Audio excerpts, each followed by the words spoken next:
Okay, I think I see at least some of the folks representing the groups that brought the proposal, so I think we can start going here. So I wanted to welcome everyone to the Average Weekly Wage Subcommittee. Looks like we do have Stacy and myself here, so should be good to go through the agenda. Looks like first up we have sort of within the context of the policy discussion, a review of data, starting with the DCBS summary of data that they have. And I know that we had a wonderful PowerPoint that I think was sent out, and it's my understanding is also posted online. Mary, do you know, is Raphael going to be giving that presentation, and are we going to do a screen share on that? Or I see Raphael's come off camera, so I'll let him take it away. Good afternoon. Terry, there's some loud noise that's Okay, I'm going to mute. It's just me. Oh, thank you. Good afternoon, everyone. My name is Rafael Robles. I'm a lead research analyst with DCBS Research Division. And I'm just going to be talking a little about some of the proposed TTD rates and some of the scenarios with some example workers and how it would affect them. So, Terry, can I have permission to share screen?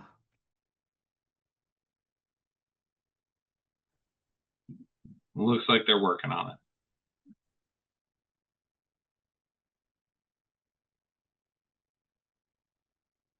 There we go.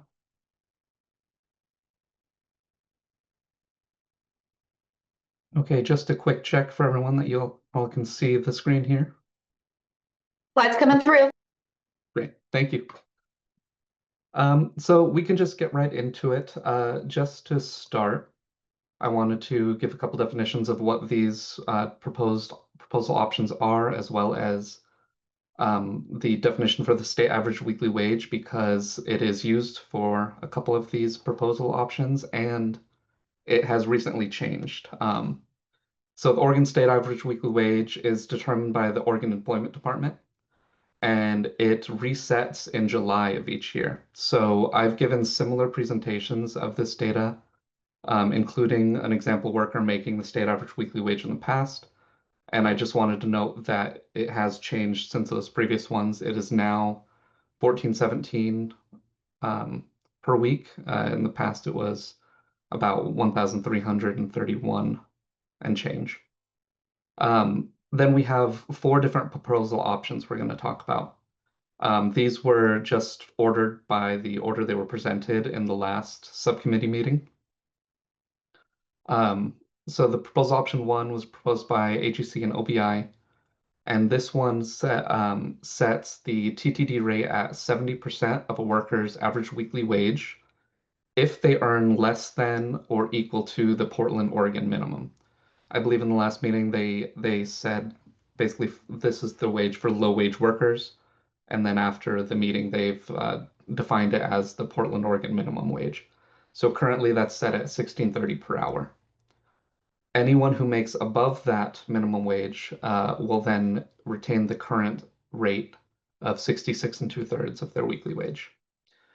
Then there's proposal option 1A. This is a slight modification to that proposal that was requested, I believe, by co-chair Stacy Lewallen, where that initial rate is set at 75% of the worker's average weekly wage if they earn equal to or less than the Portland minimum, and then back to 66 2/3 for those above. The second proposal option was proposed by AFSCME, and this is similar to the initial proposal that they put during sessions that I think partially led to the creation of this subcommittee. It's a progressive tiered option in which 80% of your average weekly wage, you will receive 80% of your average weekly wages up to a cutoff point. And then any wages you make above that cutoff point, you will receive 66 2/3. That cutoff point has been set at 75% of the state average weekly wage. So given the new updated state average weekly wage, that cutoff point is $1,062.80 per week. It'll be a little more clear once we look at some of the scenarios. And this is subject to the current maximum of 133% of the state average weekly wage. With that update, that is now $1,884.69. Proposal option 2A, similar. It's an alternative option, again, as requested. And similarly, it sets that initial portion of the progressive system to 75% rather than 80. The cutoff point remains the same, and the rate above that cutoff remains the same as well. Something to note about these before I get started, this is similar to some presentations we've done in the past. We have a set of example workers making different rates. But a couple things have changed since this was presented.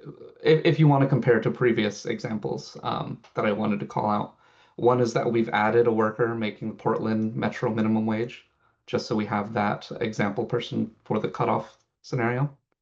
We've updated the state average weekly wage worker as well, so they're making the new $14.17 per week as opposed to $13.31 per week. And then as a reminder, in case you haven't seen these in the past, in order to do this, we did an estimate of weekly taxes, what each of these workers' effective tax rates would be given the 2024 tax system. So that's a combination of their estimated federal tax, Oregon tax, and FICA taxes. Those systems were, the estimates were done conservatively. There are no additional credits or deductions other than the very standard deduction and the Oregon credits for kids for the scenarios in which it's a married worker with 2 children, because in Oregon they're put on as a credit rather than a deduction at the beginning.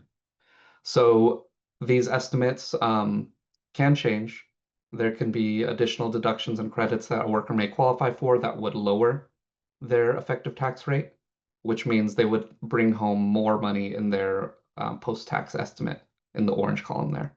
There could also be things that would raise their effective tax rates, such as local taxes. There may be a Portland or Eugene local tax that would potentially add on, which would lower their weekly take-home estimate. So just wanted to bring those up for context, and then I can continue on with everything else. So these are the examples for proposal option 1, 70% for workers at or below the Portland minimum wage. So we see here for workers 1 and 2, they both make below the Portland Metro minimum wage. So they would get their 70% of their gross weekly wage, which in these examples, it's $548, $560. And then for the worker making Portland minimum wage is $652 a week. So they would get 70% of that, which is $383, $392, and $456 and change. The second to last column shows the difference between that TTD rate benefit and their estimate of what they would take home after taxes. And we can see that for single workers, it means for those making the lower end of income are bringing home about $65 less than they might expect per week. As we go up to the higher wage workers, worker 3, that increases to 93, and then up to 117, 113, 104. Those higher wage workers are getting the current rate of 66 2/3 of their weekly wage. It changes a little bit for married workers.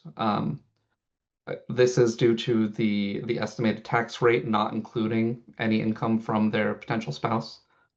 If they did have a spouse, the income would increase, their effective tax rate would increase, and it would get similar and closer to the single rate for the differences.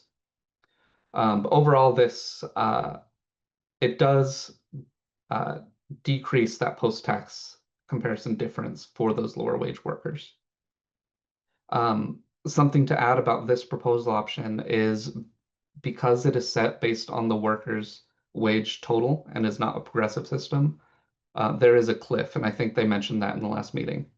And what that means is that distinction between the Portland Metro minimum wage worker and those above, there's a steep cutoff. So Portland Metro minimum wage is making $16.30 an hour. If the worker was to make more than that, let's say they made $16.40 an hour, they would normally be taking home a little bit extra per week.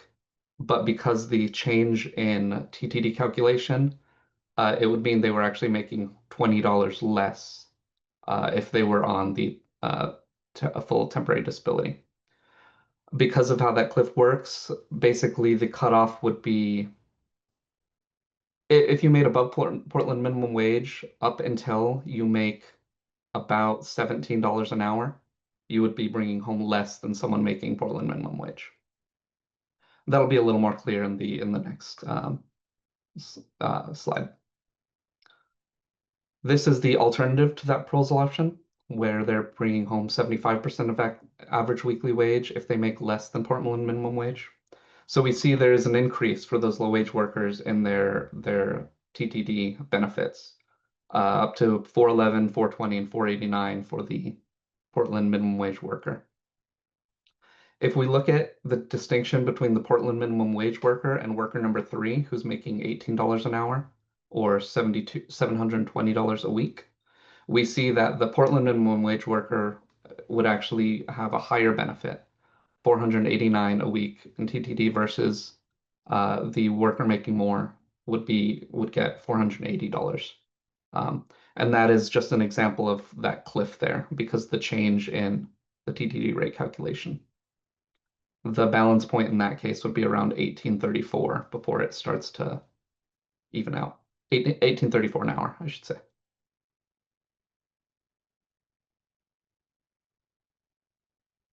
When we go to proposal option 2, this is a different rate set. This is a little more complex in the calculation. This one you have to kind of tier dependent on how much the worker makes. So if the worker makes below $1,062.80 a week, then they're going to get 80% of their normal weekly check. So for workers 1, 2, and the Portland Metro minimum wage, it's fairly simple, 80% of their normal weekly, 438.4, 448, 521.6. And for worker 3 as well, this one would be below the cutoff, whereas in the other examples, they were above the cutoff for the tier. So they're still getting 80%. When we get to those higher wage workers that make above that 75% of average weekly wage cutoff, we see that we have to do a little more calculation. For worker 4, they get 80% of that cutoff rate, $1,062.80, and then 66 2/3 of whatever the difference is above that cutoff. So normally worker 4, their weekly gross is $1,120. So there's $57.20 above that cutoff. So that extra $57 is calculated for the benefits at 66 2/3. So it comes out to $888. Similarly, for the state average weekly wage and for worker 5, as that increases, we look at whatever the difference is between their normal gross weekly wage, or the average weekly wage in this case, and that 75% state average cutoff, and just put that additional benefit at 66 2/3, and then 80% of that cutoff rate. In this particular example, we can see the highlighted cells here show that for some workers, once we get above once we get around $18 per hour or $720 a week, the worker would potentially be making more from the TTD benefit than they would from their post-tax estimate. Again, those post-tax estimates are conservative. As they change, this relationship could change as well. If they had a higher effective tax rate, that would lower their normal take home, and this difference would go away. If they had a lower effective tax rate, which is more likely, then that difference would be a little more stark.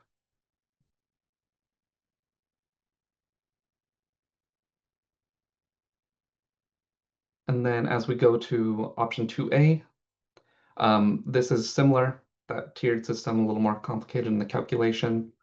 It's 75% up to that 75% of state average weekly wage. So 75 and 75.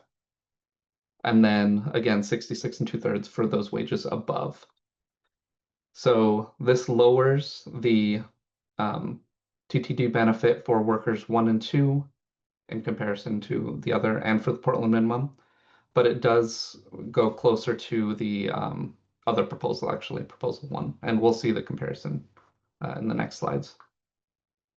The calculation is the same for those higher wage workers as far as the tiering. But what I do want to call out is that for those workers 4, 5, and the state average weekly wage worker, they're no longer bringing home more than the estimated post-tax wages.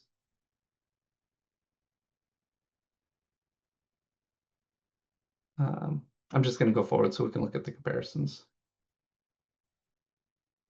So this slide here shows the comparison of those different scenarios along with the current TTD benefit of 66 2/3 for their average weekly wage, and just what they would be taking home. So if we look here, we see all of the scenarios for the lower wage workers, so Portland Metro Minimum and below. All of these proposed options would increase their weekly take home from the current rate. Option 1A and 2A would be the same in these cases because it's a 75% rate flat for those for the average weekly wage. Option 2 increases it the most. We see for worker 1, for example, they'd be bringing home 438 as opposed to the current rate of $365 per week. And then option 1 is in the middle. It's a slight increase there up to 383. And similar for worker 2 and Portland Metro, those relationships are the same. Once we get above that Portland Metro minimum wage, because of the difference in how they're calculated, we start to see the differences with option 2 and 2A. But you can notice here that option 1 and 1A match the current system because that just lowers it back to the 66 2/3 calculation. So there'll be no difference for those workers. For option 2 and 2A, they see more from 480 for worker 3, for example, from 480 a week to 576 a week for option 2, and option 2A, which is down to 75%, is 540. And similar relationship as that increases. When we look at the difference, this slide here is showing what their weekly difference is in the from the TTD benefit as compared to their estimated post-tax wages. We see that for the current rate, option 1 and 1A, those differences do not change for worker 3, worker 4, worker 5, and the state average weekly wage, because again, they are being paid out at the same rate. But the worker could expect to take home potentially estimate around $93 to $100 less per week for a single worker. For a worker who's married with 2 children, that's closer to between $150 and $200 per week less. When we look at options 2 and 2A, for those higher rates, again, for option 2, there's a potential that that worker would be making more, would have a higher payout or benefit during TTD than they would for their post-tax take home. That's only for the single workers. For the married workers, there would still be a bit of a difference there. That difference does go away for 2A for these examples. But I do want to note, and this will be a little more clear on the next slide as well, that that difference as the wage increases does decrease. For example, with option 2A, worker 3 is potentially bringing home $33 less per week, worker 4, 28, and then worker 5 only 16. And the reason is because these rates are fairly flat for the benefit, but the tax system is progressive, so their effective tax rate is going to increase as their wages increase, so that they're going to reach a convergence point at some level. In option 2, that is within this chart. For option 2A, there actually would be a point where it would converge similar to option 2, which would be for a worker making around 100,000 a year, which is right around 1,900 per week, as an example. The current rate, option 1 and 1A, do not ever reach a point where the TT benefit would potentially go above that post-tax estimate.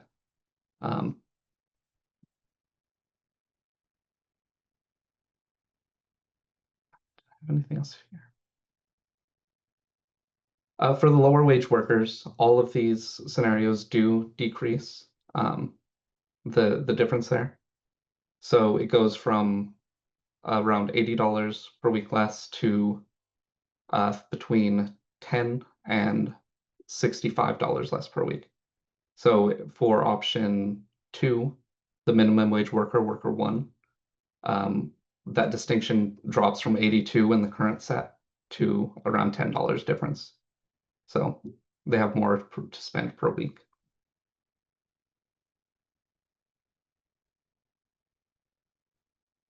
And then this slide here is very similar. This is just showing, rather than the dollar amount difference for the payout versus their estimated weekly take home after taxes, as a percent difference from what they would expect. So it can be interpreted exactly the same way. The only difference is it shows a little more clearly that distinction or the difference is decreasing as the worker's income increases. In the current set, a worker 1 is bringing home 18.5% less than they might expect to. That decreases to 14.4 for option 1, proposed option 1, and 8.3% for proposed option 1A.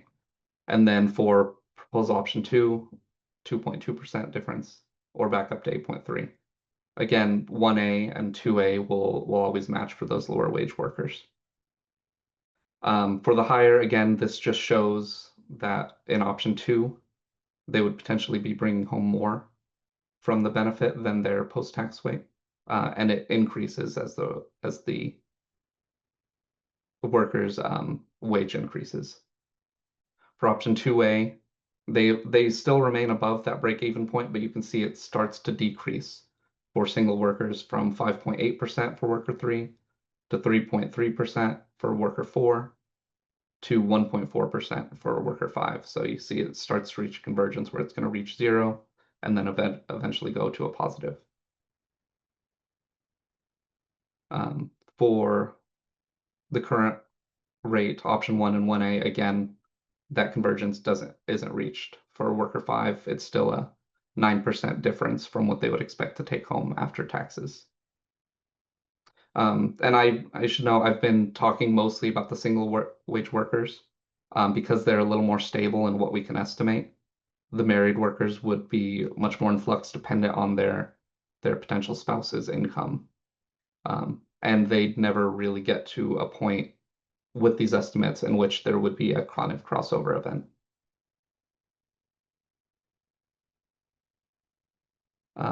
Everything else here in the presentation in the appendix is just the calculations for how those effective estimated tax rates were done. I can go into those if anyone needs to, but it hasn't changed since the previous versions, and it is in the slides that are posted there. So are there any questions? Or does anyone want to see how the estimated tax rates were done?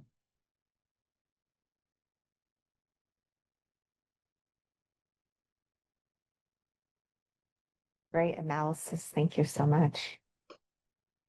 Yeah, thank you for that. I think it was really helpful to have the kind of various different breakdowns of having the weekly rate difference, the dollar difference, and the percent difference. I think that was helpful not have to pull out the calculator and do all of that. So I do appreciate your foresight in providing the kind of different ways to bring forth the data. Very informative presentation. Any questions or comments yet? I know we have another data review next on the agenda. Maybe folks will need some time to process, and Raphael, if you can hold on for a little bit, you know, there may be a couple questions that come up after the NCCI presentation or summary of data as well. Yeah, that's no problem. I'm sorry. Yes, no, please go ahead, Terry. And I know the feedback is horrible in the room. Todd Johnson from NCCI is not able to join us today. So it's just going to be the information that was presented and is available on the website.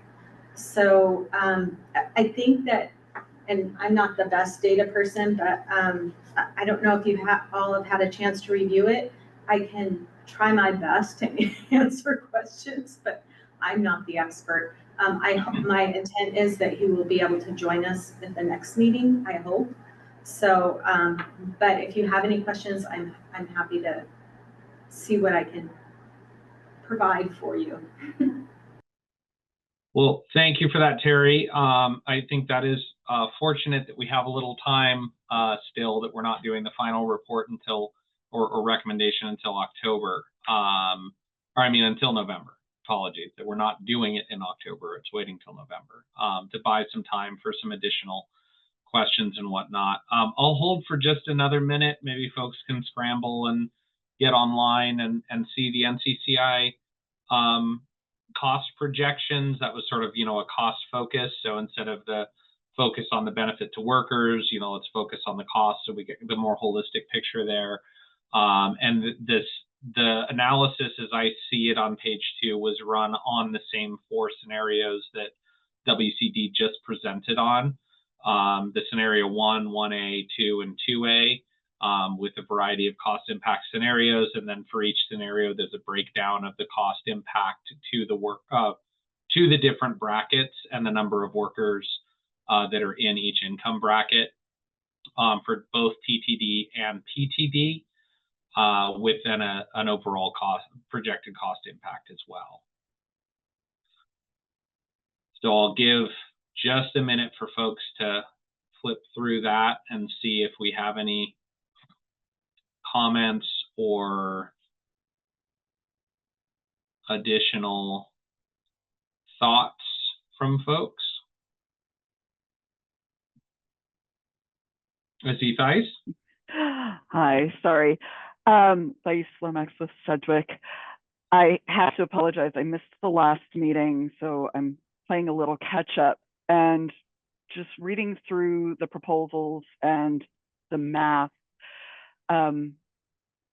Curious the thought process on 2 and 2A for increasing everyone's benefit, unless you're a maximum wage earner, versus the original concept of that threshold decision for low wage earners to bring them up to closer. And also curious on the thoughts on impact on practicality with, frankly, examiners at the desk level trying to calculate and figuring out those thresholds and whatnot. Thank you. Would be happy to take comment from the folks that proposed it. I think in my understanding of sort of where we've been on this, I think that one of the initial proposals, you know, from last legislative session involved concern about having that benefit cliff where there's, you know, if you target benefits only towards a certain category of folks, that there'll then be this huge, or could be a huge benefit cliff there where I think as presented by WCD, and I took a couple notes on this, that you would have with the proposal 1 and 1A, that functionally, if you made $16.30 an hour or less, that until you made up to $17 an hour, or in the more extreme example, $18.34 an hour, you would receive less in weekly benefit because of that cliff. So I think that the proposal with 2 and 2A tried to address that by, instead of having a sort of cutoff and cliff, that there would be a higher benefit rate that applies to a kind of targeted lower income bucket or bracket, and then to avoid the cliff, folks at higher incomes could still take advantage of that. Similarly to the tax system, where you have, you fill up the bucket at a tax rate, then you move to the next one and you fill that up, and it's not all at the marginal rate. It's sort of addressing a couple different scenarios, but happy to be corrected on that if that is not everybody's understanding of how those proposals came to be.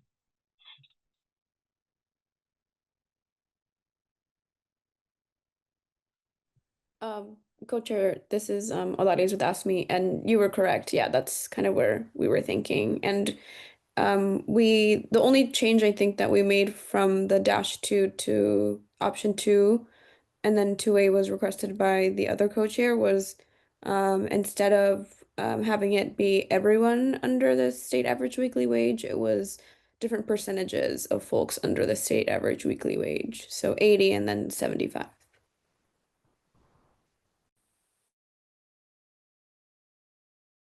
Thank you. Other questions or feedback? I love data-heavy presentations, but I know we always typically need a couple minutes to let it percolate before we get into the discussion.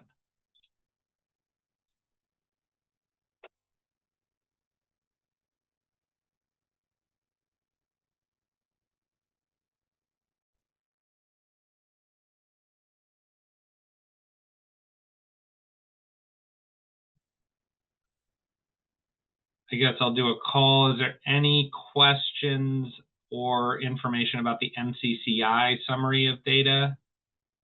It sounds like we will have NCCI maybe in the next meeting. We're looking to try and schedule a meeting sometime in October to kind of follow up on this. I have another question. Yeah, please. Not related to the cost, but to what Raphael was talking about, the either 2 or 2A, where the higher income earners would their tax rate would decrease, and then them eventually also make a little bit more. Would it be possible to get like a graph to see like at what point, and then if we're able to adjust? Yeah, I can pull those extra numbers up and put the graph. I did look at it, and it is right around 98,000. A worker making around 98,000 per year hits that crossover point. And then that's with maintaining the cap of 133% of the SAW, correct? Correct. Okay. Yeah.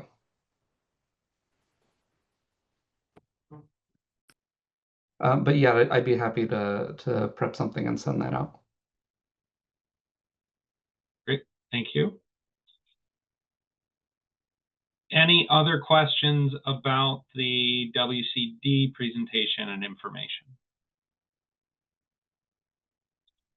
I would like to know if the insurers had a different take after seeing it and having more time to reflect on it, about the complexities, if there are any concerns, especially with option 2 or option 2A, and how that'd be administered with the two-tier process there. I think the stakeholders are willing to share their insights again. I know last time, I believe Evo said that it would be manageable, but requested we not enforce it until 2027, but just wondering if there's been any change to those thoughts. Good question, Stacy. I see. There we go. And there's the hand. Evo, please. We have run some numbers on our book of business, so I think the scenario cost impacts that NCCI has are somewhat in line. with what we have. Keep in mind that our book of business is slightly different than NCCI, who looks at the whole state.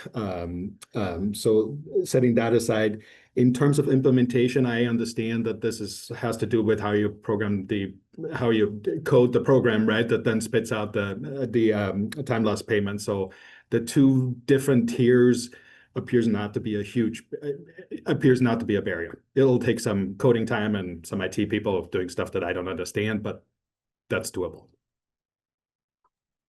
And I guess for clarity as well, 2027, is there a sort of quarter of 2027 that would be requested, or any time, even January 1 of 2027 would be useful? So from the insurer perspective,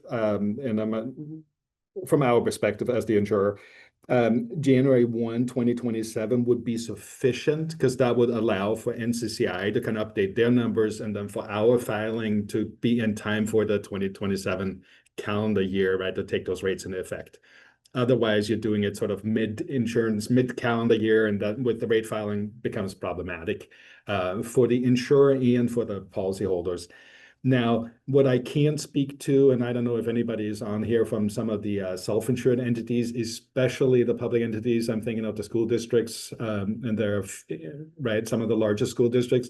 Their budget goes in a 2-year cycle, and it doesn't end until June 30th of 2027. So I don't know how they would budget for sort of how they would address sort of that difference, right, in what they had budgeted for in between. So I don't know.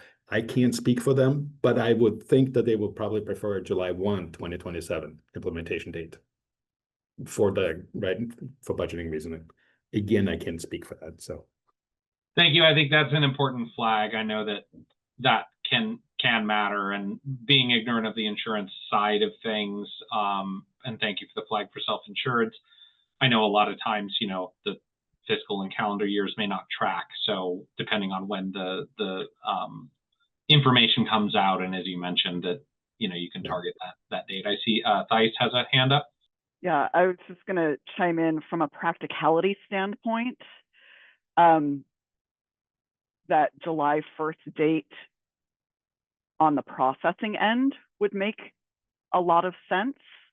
In addition to other budget concerns with those that were just discussed, because most other benefits also change on that July 1st date.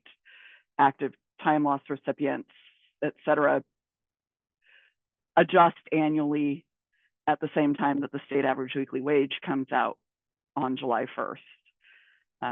So if it were to be implemented in January, we'd be doing basically a mid-year update, and then 6 months later have to do another update when that average weekly wage changes at the state.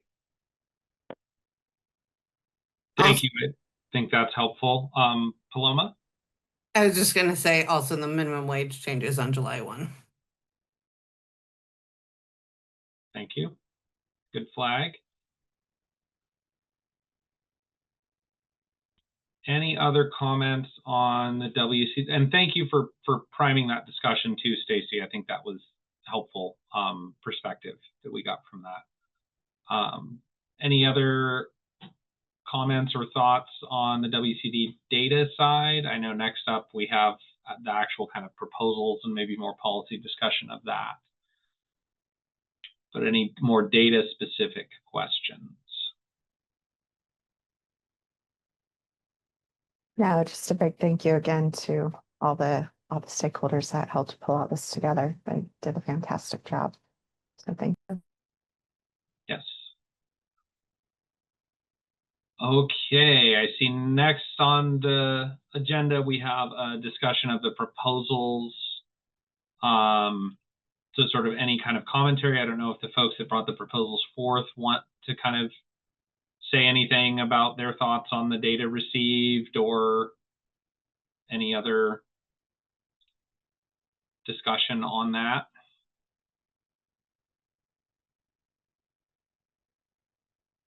Sort of open the floor.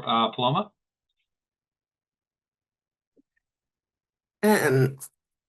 Yeah, I mean, I'm certainly not the lead on ours, but Kirsten isn't here, so I will take a stab at it. I mean, I think we're open to having a conversation about, if there's a sort of somewhere in between. To us, 80% feels too high. But, you know, open to talking about what that a different number could be if that's what the conversation we need to have. Um, so just wanted to put that out there. Great, thank you for that. In trying to kind of help facilitate that, the 80% seemed too high. Does it seem too high given the numbers I think that Raphael mentioned from the number 2, where the higher income folks? I'm trying to kind of have a more holistic perspective on this and understand. Stacy and management folks have brought up repeatedly that we want to that there is concern about folks making more on time loss than they would have take home. So is the concern about the 80% sort of triggering that for the higher income folks, or is the concern more the 80% on the lower income, or just kind of everything questionable? I don't know if you have an answer to that or can. Sure. I mean, I would say I'm not aware of other states that go up to that 80% number. So that's sort of our baseline. What we hear a lot from our members is a real frustration with not being in line with other states, including like California and Washington. We're not trying to compare ourselves to, Idaho or Kentucky. And then, yeah, that higher income, that feels problematic, but primarily, when we are looking at what other states have done, that feels like a step too far for us. Okay, thank you. Appreciate that's. I think one of the reasons we have the subcommittee, we want to make sure that as we have a couple proposals, we have some data. We're trying to find kind of what the flags or the red flags and concerns for folks are, so that we can try and navigate a proposal around the data and the concerns. So I'm hearing July, a lot of support for July 1, and I'm hearing concerns about comparison and to other states, especially Washington, California, and then the kind of recurring concern on sort of a higher than post-tax take home there. So thank you for that. I think that's helpful as we're filling the chalkboard of ideas and potential paths forward. Other stakeholders and folks. I see Odalise came on camera rather.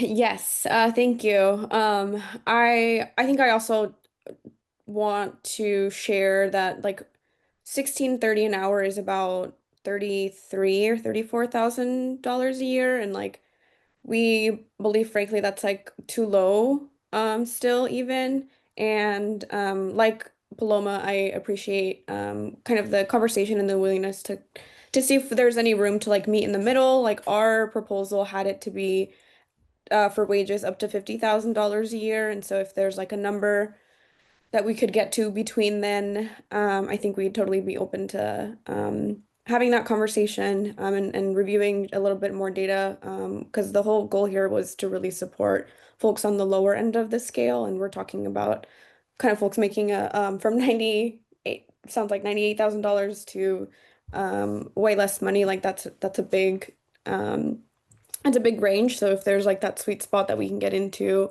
And then also just want to say thank you to agreeing to meet a couple more times. I know this has been dragging on for a little bit longer, and I just again want to say thanks for continuing to have the conversation and kind of like coming to the table with us to be able to look at the data and digest it, because it's a lot to understand.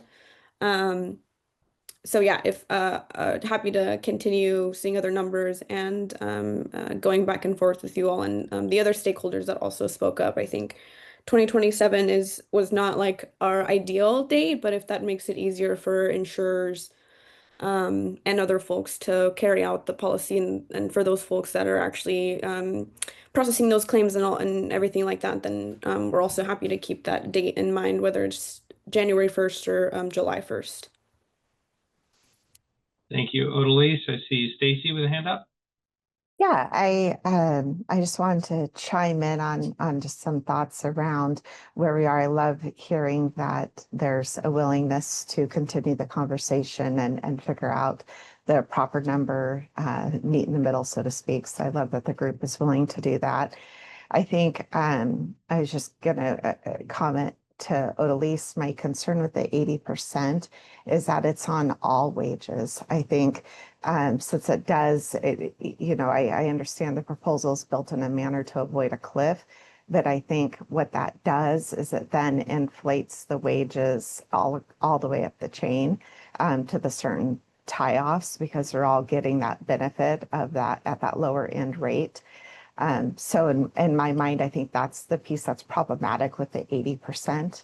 It's just because it is driving that number all the way up. If we had it, just if maybe we looked at the other proposal at 80% where it had the cliff, which again, I think is something that the group has been sensitive to as well, but I don't think that there is a magic wand that's going to get us exactly to where we are, that we can do the calculation that will only allow us to target those lower income wage earners and not create a cliff. And so but I just wanted to provide her my thoughts on the 80% piece. Thank you for that, Stacy. Yeah, Terry, it's a shame that former Director Stolfi took the magic wand with him when he left, but we could have just resolved this and all the other problems in work comp in one fell swoop. But no, I think that's a helpful point. One thing in listening to the concerns that folks have had, and not just in the subcommittee, but in kind of taking in some of the meetings that we'd had previously when this was a proposal last session. I know there were the concerns about the cliff. There were concerns also about adjusting and tweaking, kind of going away from the state average weekly wage as a comparison. And I know that if you're linking something to sort of Portland Metro minimum, that may create divergence somehow in the calculations or enter something new with additional rulemaking and additional problems and litigation on that. I'm almost wondering, because in looking at the sheets from WCD for Proposal 2 and Proposal 2A, it seems like if you look even at the 80% for the lower income workers, there still is a neighborhood of 2 to 17-ish% difference between the take home under work comp and the take home assumed, from the tax calculations. And it's not until you get up from the, sort of around minimum wage number that you start seeing a difference there. So I almost wonder if, Stacy, as you mentioned, if the 80% can be applied to the sort of smaller amount, if there'd be a way, instead of messing with the 80%, if you mess with the percentage.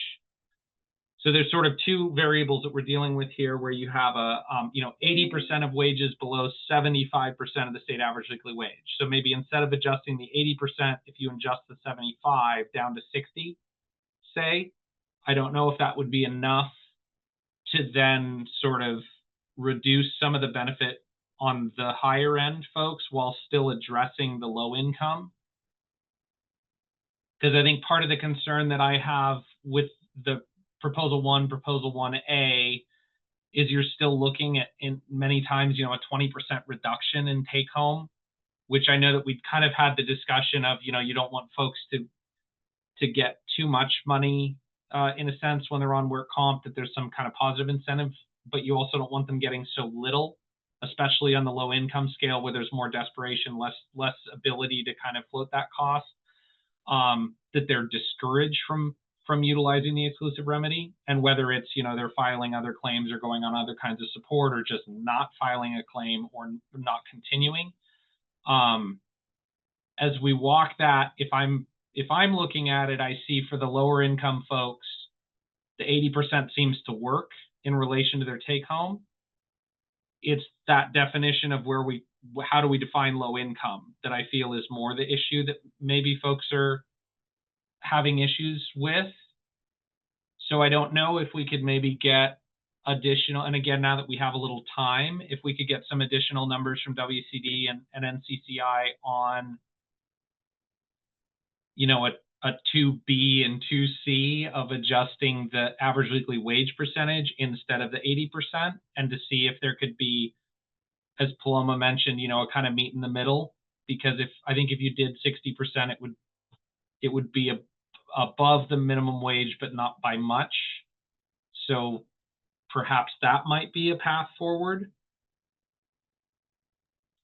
Yeah, agree. Playing with those percentages. I'm also sensitive to a issue that Paloma brought up too about getting so far out of whack from other states. I'm always cautious to swing the pendulum too far. And so I wonder if we play with both percentages, perhaps it's 75, but you're playing with the other percentage to bring that up a little bit for the lower. Not quite sure. Yeah. I agree. Playing with the percentages would be worthwhile. I do.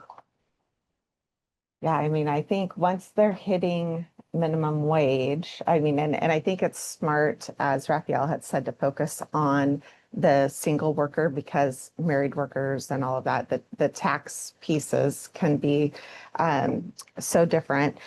If we look right now at the Portland Metro minimum wage at the 1630, it's on the 2A, it's down 0.4%. Once you add in the mandated Oregon paid leave benefit, that's paid at 0.6%, and then you get Oregon Transit, different things, that Portland Metro wage will actually be earning more as well than their current take home. And so I think that the bottom two rates, I agree, are still a little problematic. But I do feel that I like the direction 2A is going. It feels like a bit more compromise, to be honest. But again, completely on board to continue playing with numbers and seeing if we can get something a little more balanced. But just wanted to bring up that the Portland minimum wage, once you take into account the payroll deduction for Oregon paid leave, will actually be netting a positive amount too, very likely. Okay, thank you, and thank you for that flag. I saw hands going up and down as you were talking, so I'll try and get back to them in just a sec. But I think that is helpful, and I do appreciate that input. And in trying to kind of come to that, I think I can play with some numbers after this and maybe request a couple additional ones too, or work with you on that. But that's where I think, if we can kind of tease out the difference of, where can you, move this lever and then this lever this way, and then we're kind of trying to navigate through all the different icebergs that have been identified by folks, mindful of implementation dates and everything else. So I think that would be helpful. I think in order, I see Giovanna's hand, but I think I saw Raphael and Odalise both raise hands. Were your questions or comments addressed? They can certainly go first. Not a problem. I did have just a comment about in relation to this concern about this kind of crossover point.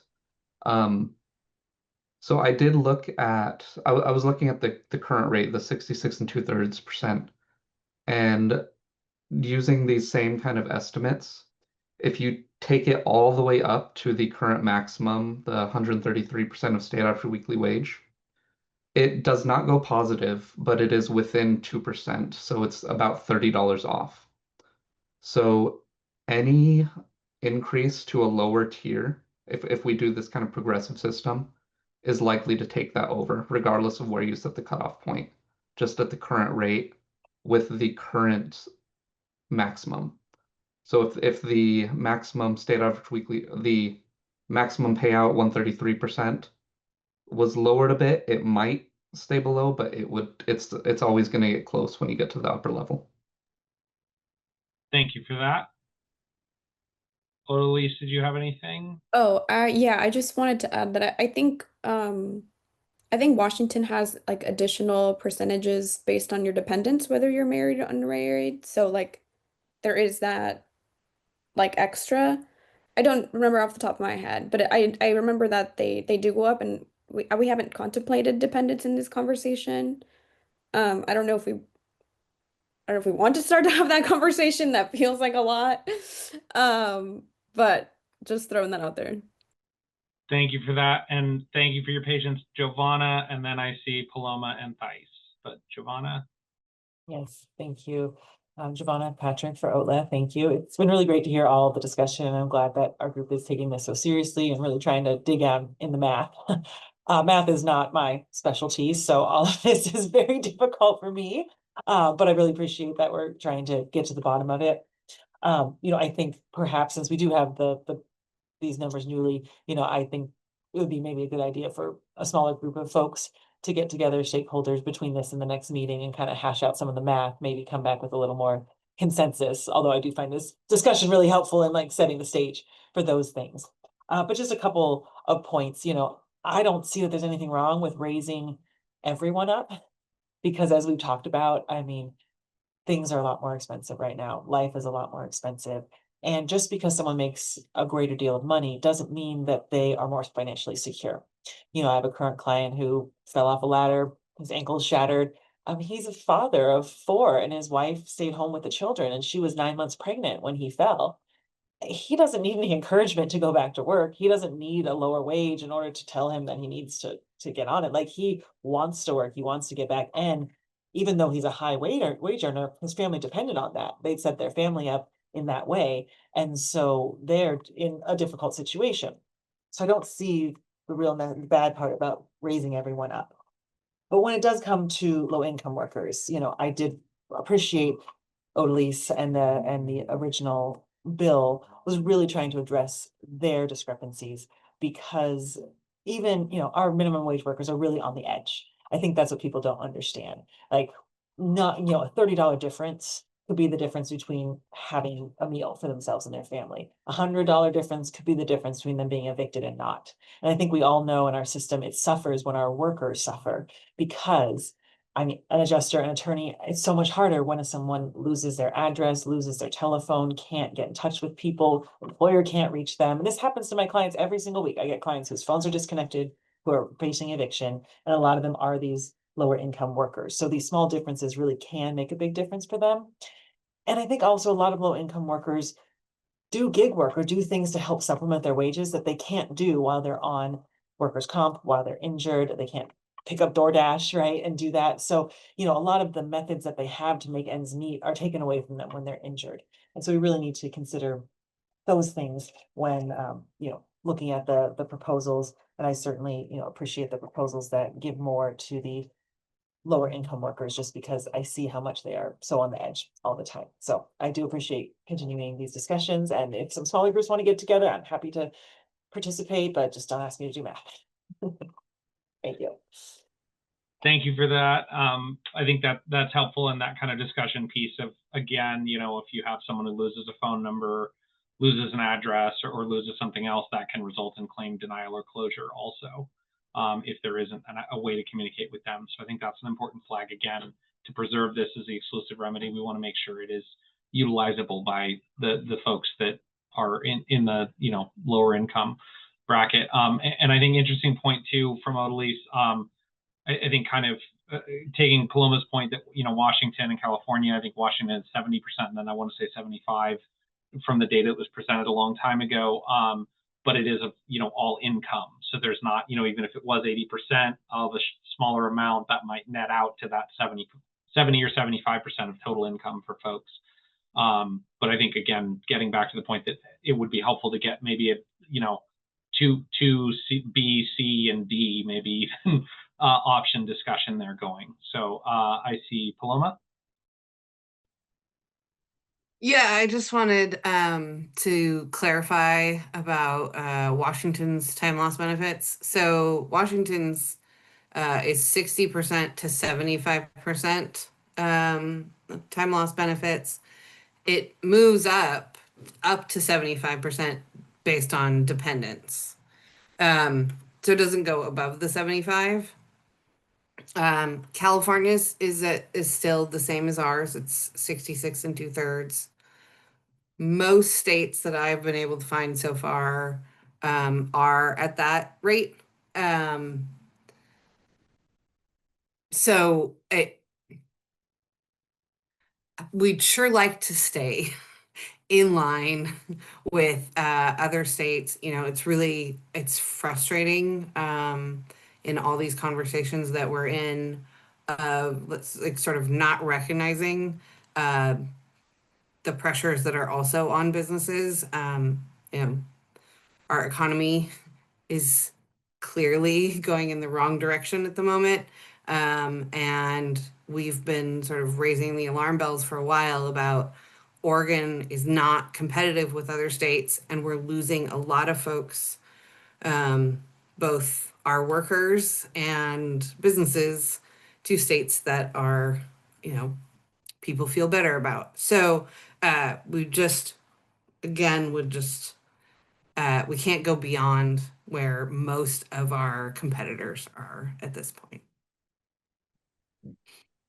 Thank you for the comments, Paloma. I did see Thais. I see Matt has a hand up. Thais had a hand up, but took it down. I just wanted to make sure we're getting everybody. I was just going to speak a little bit to Odalise's Washington reference, and Paloma brought up that there is that range. From a practicality standpoint, frankly, Washington wage calculations are utter chaos. And I would suggest not looking at their system as an example of something to try and work for. Just to throw that out there. Appreciate that comment. Thank you for that. Matt?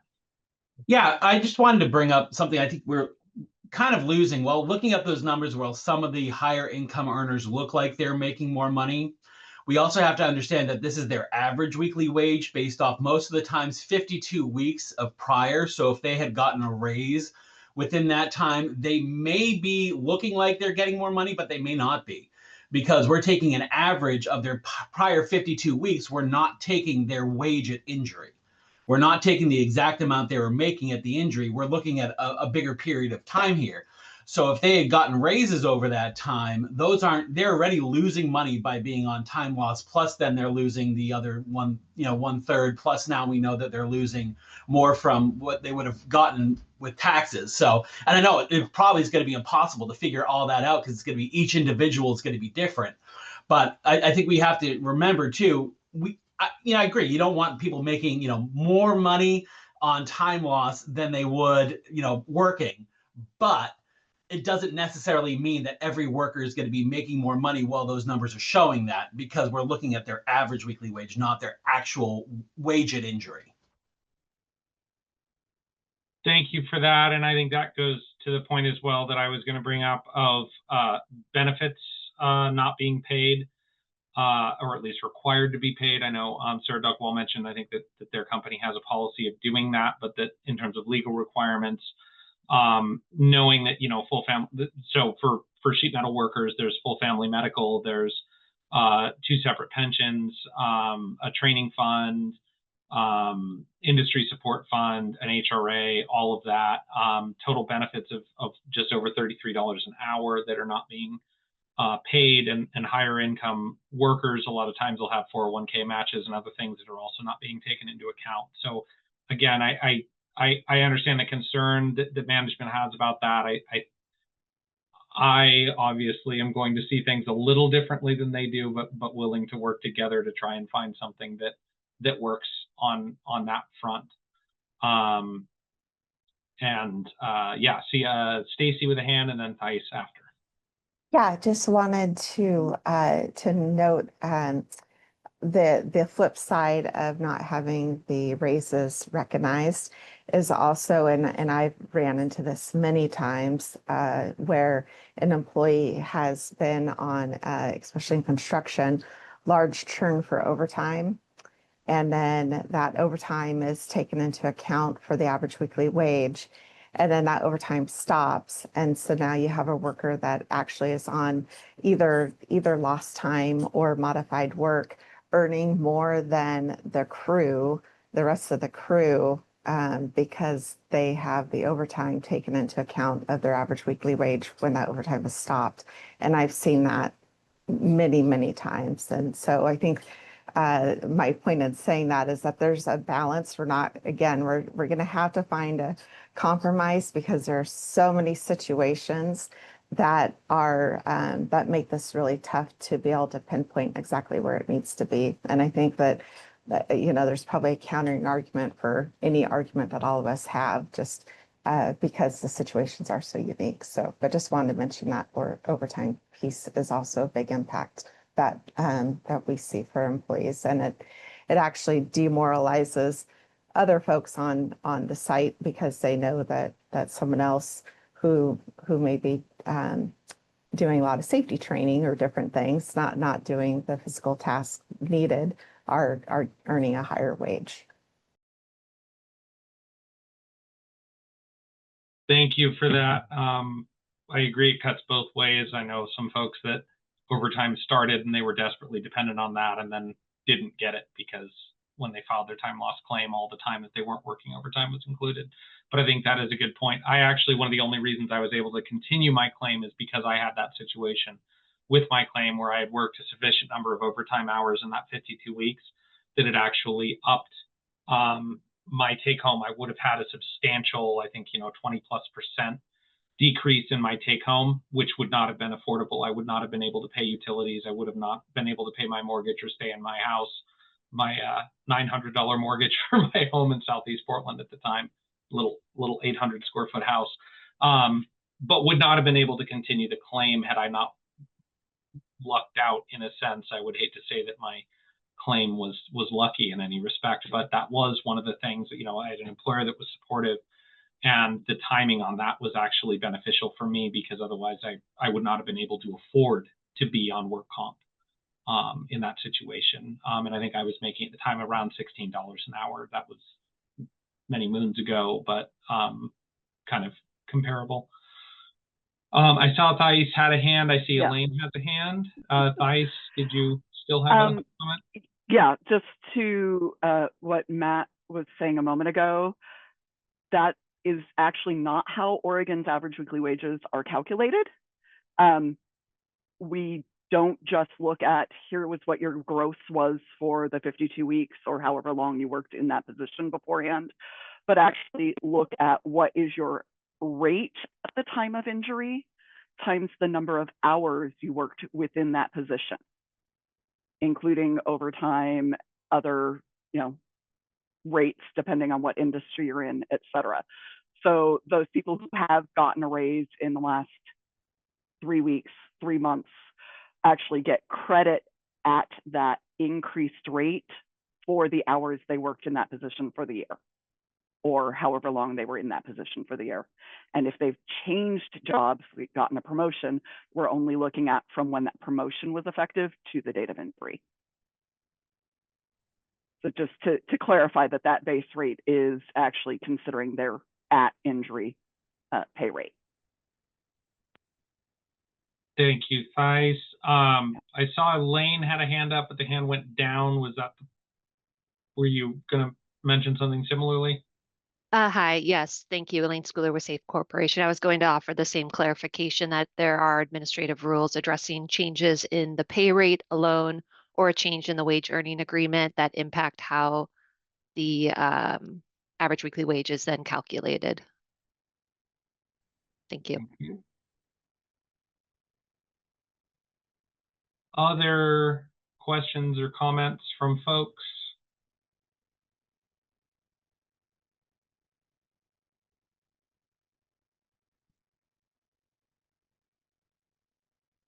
Not seeing any. So it sounds like we have some more scenarios or proposals to throw out. Talking next steps, which I know is the next on our agenda.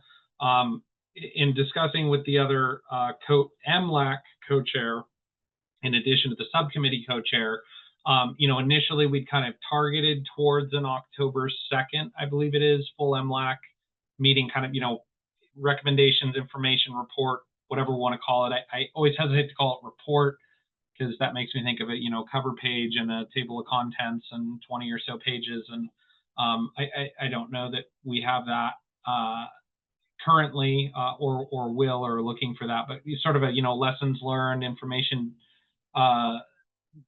developed and run through. And then if there is a recommendation kind of jointly from the subcommittee or separate recommendations.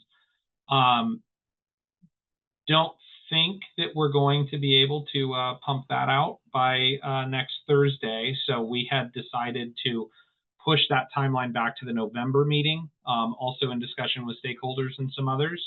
So that buys us a little bit of time. I think, it sounds like we have still a lot of unmet concerns from some of the labor stakeholders, some red flags and concerns from management and insurer stakeholders, but everybody kind of thinking that there's maybe still a middle path somewhere in the fog. We just haven't quite, found our way there yet. I would encourage, as Giovanna had mentioned, maybe some stakeholder outreach and engagement and meetings in the interim, and then scheduling, and I'll work with Stacy on this, the scheduling of an additional meeting sometime in October. Hopefully, middle October, so that buys, again, a little more time in case it's necessary for a sort of more final report back. I think, Terry, correct me if I'm wrong, the November 6th full MLAC meeting. That is correct, Co-Chair. Thank you. Any comments or questions about that from stakeholders, or Stacy, do you want to, is that in line with your understanding of kind of the discussions that we had? Yeah, completely agree. And I don't know if this is appropriate or not, but I have a question for Raphael, actually wondering if he's been diving into all the data. I would love to hear if, as he can think about it, if he has any suggestions on where we would be able to take care of reasonably take care of the lower wage earners, but not get to the point where we're incentivizing folks to actually go out on worker comp. I mean, I think that's, boiling it down, I think that is the concern. And then also keeping Oregon within the standard percentages that we see in other states. So figuring out a way to keep a reasonable range, especially for optics, as we know, Oregon is a very expensive state. So if we can manage that piece, that would be good. But I don't know if with Raphael's expertise, if anything is popping out to him. So I just wanted to add that I know we're asking other stakeholders, but I would also specifically include him in that, just because he has done so much analysis on it. I think that'd be very interesting. I think maybe what we can do is sort of circle back with our, set of stakeholders. Maybe we can have a few proposals kind of come forward for analysis and WCD workup and NCCI workup, and then have like a dealer's choice option, where WCD says like, hey, if this is a list of concerns that you had, maybe think of this as well. I'd be open to that. I know that's perhaps irregular, but we're always striving for the Oregon way. So I would say, as a person who left a state to come to Oregon, that I do think that Oregon is still a great state and attracts a lot of folks and a lot of talent through its wonder, and not just natural beauty and things that it has to offer. But one of the things that attracted me was the ability that I could earn a living wage and afford a house and be able to pay for all of that and raise a family where I could not living in Southern California. So I do, I understand folks have different perspectives on that, and I respect that and their perspectives that they bring that. I would hesitate to say that there's any general consensus or understanding of that. And I would say as well, I'm hesitant. There's this analysis or kind of a pervading understanding that if any additional labor standards or costs is going to drive away all business, and that that there's this constant competition for workforce and business with every other state. And I understand that there's some documentation and data to support that, but there is still industry in Europe, and there's still industry in France and Scandinavia and in these other places that have labor standards, wages, benefits, all manner of things that are outside anything even ever wildly conceived of in the United States, and still trillions of dollars of successful industry and innovation going on there. So I again, fully respect management, insurer, and other colleagues and their position on that. Their position is a well-reasoned and rational one given their experience. But I would just say that I don't think that that's a fact. I think that that is an opinion. As my position is not a fact, it is an opinion. But I think that having that kind of perspective on that is important. And I would want folks to just kind of be mindful of that there's evidence to support both sides of that. I think yes, lots of opinions. And I think it is, I think Scott, you and I probably have very stark, different opinions on many things. And I would probably argue much of what you just said, but again, respectful. And I think that is the key piece here. But yeah, I would say we can't lose sight of those concerns either, because in order to have workers, we do need to have companies in Oregon. I mean, it's kind of we don't want to get the cart before the horse type of thing there.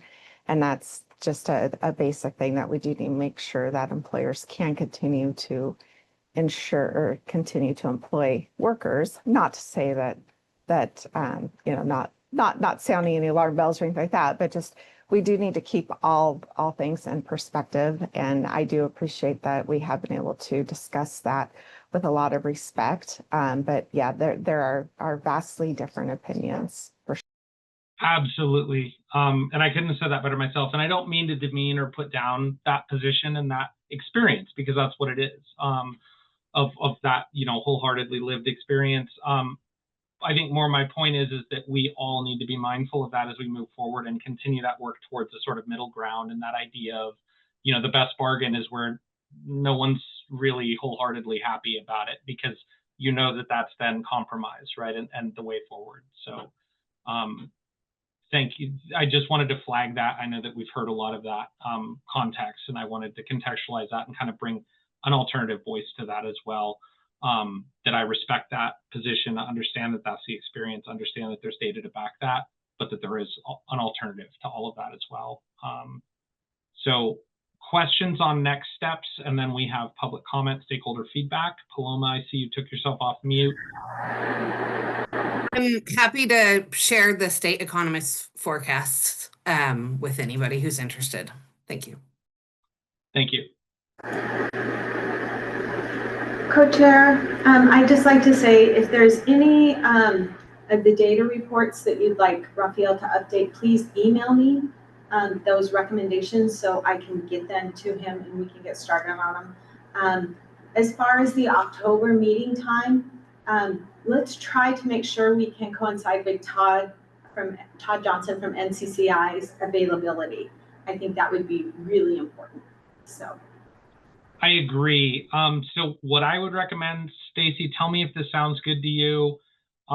We can sort of go back with and kind of focusing on the two groups that have brought forth the proposal 1, proposal 2.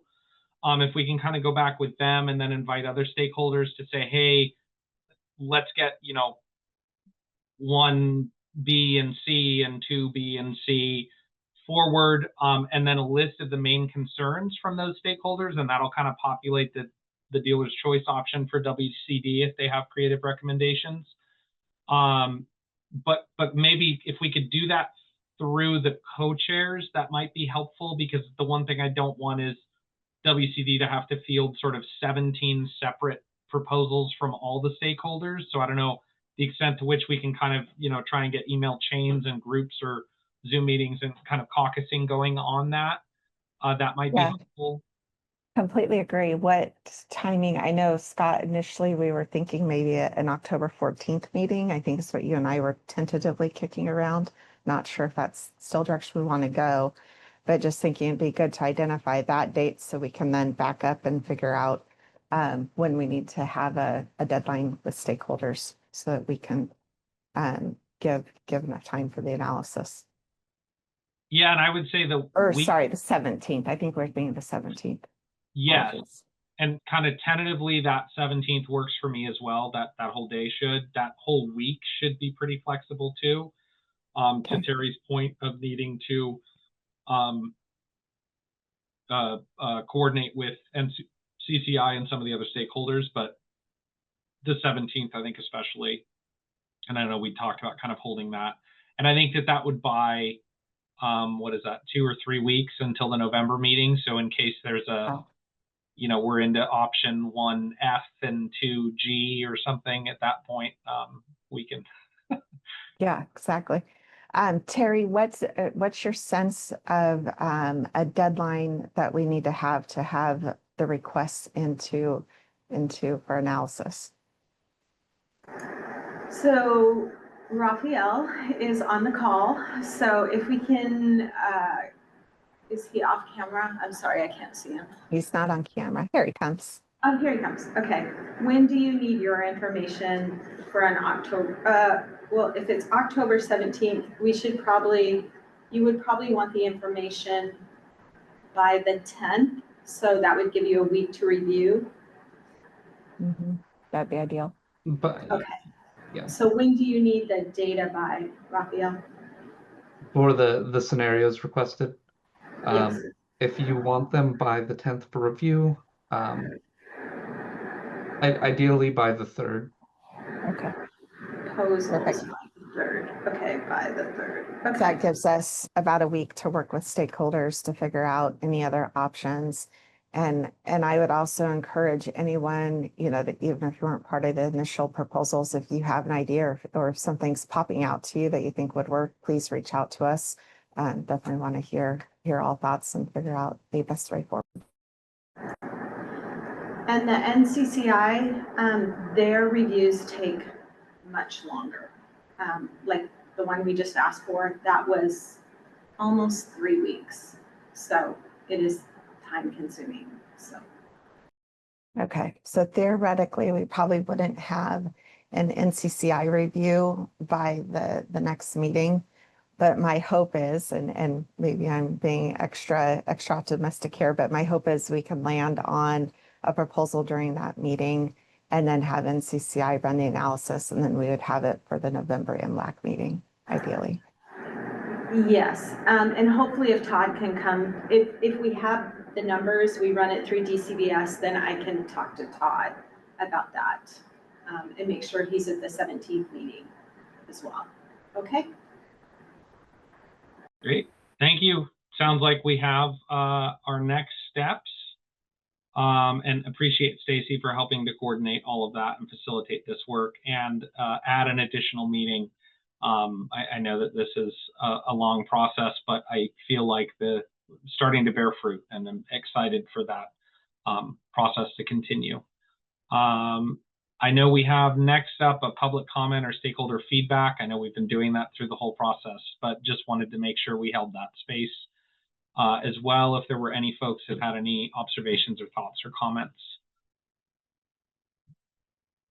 Give it a couple minutes.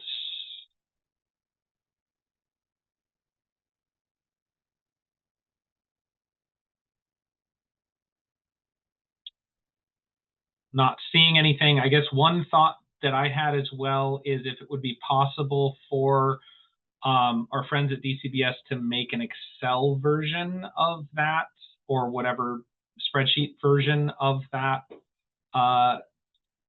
document available. to folks, at least to the stakeholders or co-chairs, to be able to kind of play around with and see? That's not a Terry question. That's no problem. It's all in Excel, so I can get those to Terry to distribute. Perfect. Thank you so much. I just am thinking that that might be helpful for folks, for stakeholders in kind of creating their alternative options that they could see really quickly instead of having to recreate from scratch those. You've already done amazing work on that, and we can just, you know, add a pebble here and there and then take credit for it all. The smile of a true researcher in that situation. So, all right. Anything else?